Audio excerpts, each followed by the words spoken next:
दोस्तों आज की इस वीडियो में हम जानेंगे ओमना कॉर्टिल 5 mg टैबलेट के बारे में, जिसमें आपको मिलता है प्रेडनिसोलोन। प्रेडनिसोलोन ही के बारे में हमको बात करनी है कि प्रेडनिसोलोन का इस्तेमाल किस बीमारी में किया जाता है, किस बीमारी में इसका इस्तेमाल होता है, क्या इसके साइड इफ़ेक्ट हो सकते हैं, क्या इसके नुकसान हो सकते हैं, कितनी बार दिन में इसको लेना होता है। कुछ लोग इसे एक बार लेते हैं, कुछ लोग 2 बार लेते हैं। तो आज इस वीडियो के माध्यम से वो बिल्कुल सही समझ जाएंगे कि कितनी बार इसको लेना होता है, क्या इसका सही डोज होता है। सही डोज जानना बहुत ज़्यादा ज़रूरी है।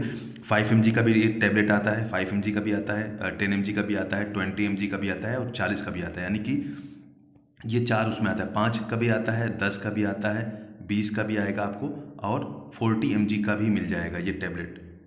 ठीक है, ये तकरीबन 4 उसमें आता है। तो हम कब कहाँ कौन सा इस्तेमाल कर सकते हैं, तो इन सब चीज़ों के बारे में बात करेंगे। उसी के साथ साथ हम ये भी जानेंगे कि खाली पेट इसको लेना है या खाना खाने के बाद लेना है, और इसी के साथ साथ क्या आपको सावधानी रखनी है, क्योंकि ये दवा कोई ऐसी दवा नहीं है कि आप जब चाहें इस्तेमाल कर लें या डॉक्टर्स जितना चाहें आपको इस्तेमाल कराएं। क्योंकि अक्सर डॉक्टर्स जो होते हैं उनके पास उतना नॉलेज नहीं है, गाँव में या देहात में वगैरह में बैठे हुए हैं, उनके पास उतनी जानकारी नहीं होती है। बस उनको ये पता है कि दवा देंगे तो कोई भी कंडीशन होगी ठीक हो जाएगी।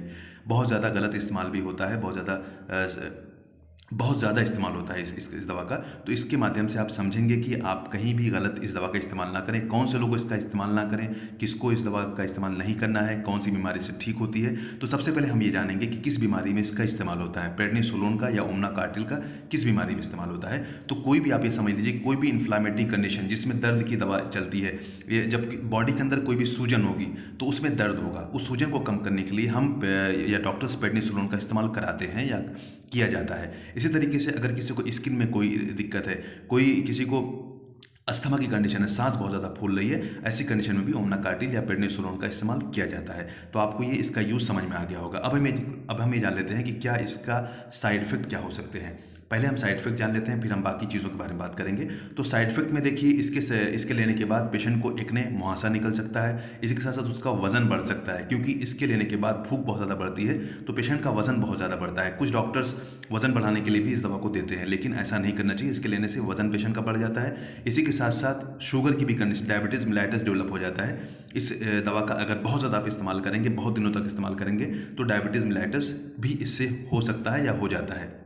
इसीलिए जब भी आप स्टेरॉइड चलाएं, जब भी आप प्रेडनिसोलोन चलाएं, तो अपने पेशेंट को, भले ही आपको उसको शुगर ना हो, उसका शुगर आपको मेजर करना है। अगर आप 15-20 दिन से ज़्यादा दे रहे हैं, उसको देखते रहना है कहीं इसका शुगर लेवल बढ़ा तो नहीं है। अब हम ये जान लेते हैं कि दिन में कितनी बार लिया जा सकता है।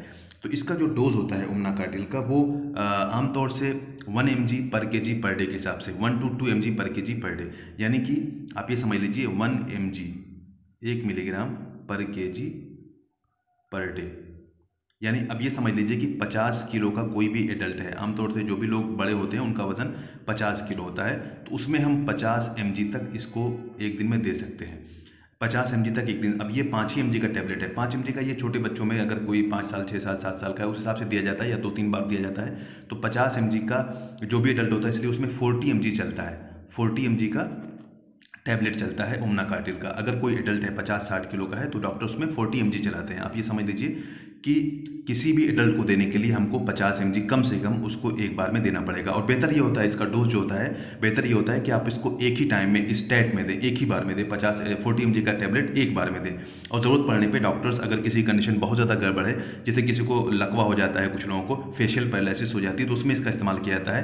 तो उसमें 40 mg का टैबलेट सुबह शाम दिया जाता है। डॉक्टर्स देते हैं, उसकी कंडीशन को देखते हुए कुछ दिन के लिए देते हैं, फिर उसको धीरे धीरे करके कम करते हैं। 40 mg से 20 mg पे आएंगे, फिर 10 mg पे आएंगे, फिर 5 mg पे करके उसको बंद कर देंगे। क्योंकि इसको एक साथ अचानक बंद नहीं किया जाता है, वरना पेशेंट की कंडीशन फिर वैसी हो जाती है जैसी पहले थी। तो हमने अब इसके डोज के बारे में जान लिया कि डोज क्या होता है, मैंने बता दिया। दिन में कितनी बार लिया जा सकता है, तो अगर आप चाहें तो इसको डिवाइड करके दे दें। सुबह 20 mg का दे दें, शाम में 20 mg का दे दें। एडल्ट डोज की मैं बात कर रहा हूँ, दिया जाता है। अगर आप चाहें तो इसको 40 mg का एक बार में दे सकते हैं। डॉक्टर्स डिसाइड करते हैं कैसे इसको देना है। क्या इसका सही डोज होता है वो मैंने आपको बता दिया। साइड इफेक्ट के बारे में हमने बात कर ली। अब इसको खाली पेट लेना है या खाना खाने के बाद, ये हम इस चीज़ के बारे में जानते हैं। तो इसको आमतौर से, ओमना कार्टिल को आमतौर से खाना खाने के बाद ही दिया जाता है, खाली पेट इसका इस्तेमाल नहीं किया जाता है। अब हम ये जान लेते हैं कि क्या आपको इसके साथ सावधानी रखनी है, क्या आपको इसके साथ। तो मैंने बता दिया, कोई भी ओबेस पेशेंट है, कोई भी मोटा है, या किसी को मुहासे बहुत ज़्यादा है, किसी को शुगर है, ऐसे पेशेंट में इसको इस्तेमाल करने से पहले एक बार ज़रूर सही से समझ लें कि कहीं इसको पेशेंट को इससे दिक्कत ना हो जाए, पेशेंट को इससे प्रॉब्लम ना हो जाए। अब हम ये जान लेते हैं क्या इसका साइड इफेक्ट हो सकते हैं, क्या इससे नुकसान हो सकते हैं। तो पेशेंट को मोटापा हो सकता है, हाइपरटेंशन हो सकता है, डायबिटीज़ मेलिटस हो सकता है, शुगर हो सकती है, जैसा कि मैंने आपको पहले बताया। लेकिन ये दवा बहुत ज़्यादा इस्तेमाल होती है और बहुत ही बेहतरीन मेडिसिन है इन्फ्लामेशन, सूजन को कम करने के लिए, दर्द को कम करने के लिए, इसी तरीके से अस्थमा की कंडीशन को कम करने के लिए बहुत ही बेहतरीन मेडिसिन है। लेकिन सही डोज में लेना, सही टाइम पे लेना, ये आपकी जिम्मेदारी है।